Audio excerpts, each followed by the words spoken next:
राज्य में पुणी कोरोना नेला 9 जीवन। कटकू 3 जनक मृत्यु होता बेले सुंदरगढ़ 2, गंजाम, बलांगीर, मालकानगिरी और रायगड़ा जड़े लेखे आक्रांत मृत्यु होती। मोट मृत्यु संख्या राज्य में 369 को वृद्धि पाई। सेहीपरि राज्य में आज 2819 गोटी नुआ आक्रांत चिन्हट होती।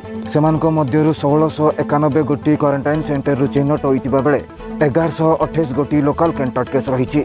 खोर्धारू सर्वाधिक 443 जन कोरोना पॉजिटिव चिन्हट होता बेले कटकू 257 जन, गंजामरू 192 जन, जाजपुर 120 जन, ढेंकानाल 100 जन, रायगड़ारू 147 जन, संबलपुर 145 जन, मयूरभंजरू 219 जन चिन्हट होती। सेहीपरि बालेश्वर 105 जन, बरगढ़ 136 जन, गजपति 62 जन, सुंदरगढ़ 57 जन कोरोना आक्रांत चिन्हट होती। 11 जिले में 100 उपर आक्रांत संख्या रही। राज्य में मोट आक्रांतों संख्या 75,537 रे पहुंची। एजाए 50,503 जन सुस्थ होता बेले 24,582 सक्रिय संक्रमितों संख्या रही। लाइक, शेयर एवं सब्सक्राइब करने को भूलु नहीं।